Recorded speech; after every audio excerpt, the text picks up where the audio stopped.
Hello students. In this lesson we are going to talk about modal verbs can, could, will, would, shall, should, may, might and must. Are you ready? Let's start. What are modal verbs? Modal verbs are auxiliary verbs that express possibility, necessity, obligation, permission, advice, and ability. Now let's discuss rules of modal verbs. Rule number 1. Modal verbs cannot be used alone as main verb. They always need to be used along with another verb.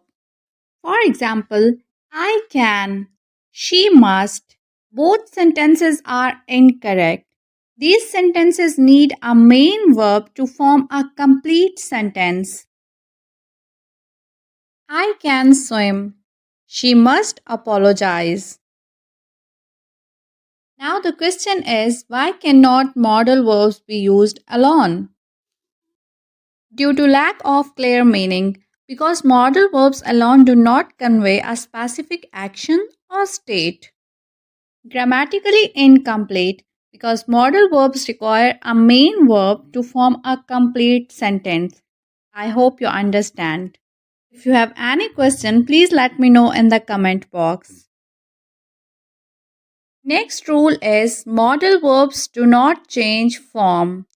It means there is no S for third person regular, no extra ed for past tenses, and no ing for present participle. Modal verbs cannot be conjugated. Use them as they are. We cannot say cans, can't, or canning. For example, she can speak English. We cannot say she cans, she can't, or she canning. Rule number 3. In interrogative sentences, modal verbs remains unchanged.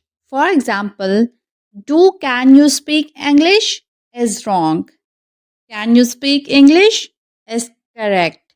Let me explain. In interrogative sentences with modal verbs, there is no additional auxiliary verbs needed like do, does, or did. In this case, the sentence structure, subject, verb, and object changed into verb, subject, and object. For example, she can speak English changed into can she speak English? Now let's discuss 9 modal verbs one by one. Can and could expressing ability, ability to do something. Use can for present ability. For example, I can speak 3 languages. It means I am able to speak 3 languages. He can swim very fast. That means he is able to swim very fast. Next is could. Could is used for past ability. For example, I could speak French fluently when I lived in Paris. Next modal verb is will. Will is used with future intentions. For example, I will attend the meeting. Will is also used with promises.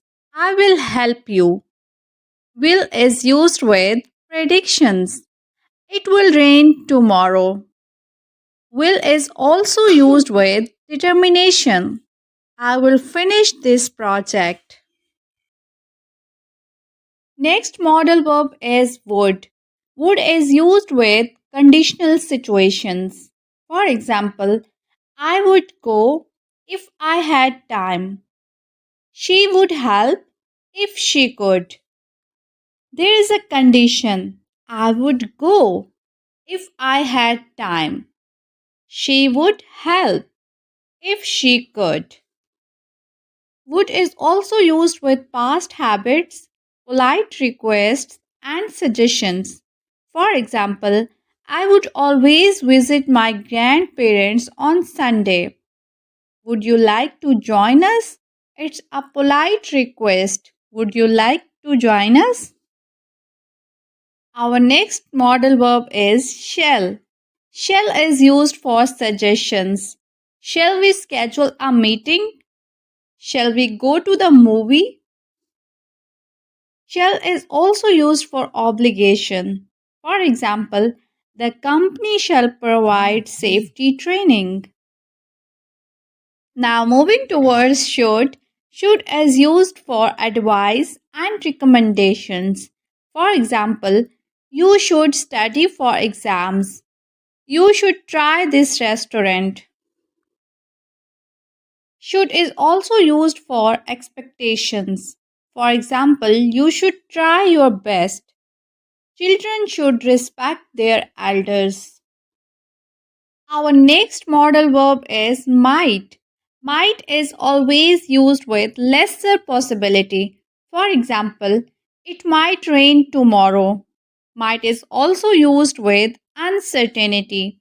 For example, I'm not sure, but it might work. Next is must. Must is used with strong obligation. You must attend the meeting.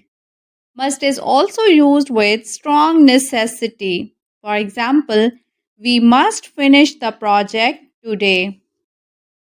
Thanks for watching. Please like, share, and subscribe.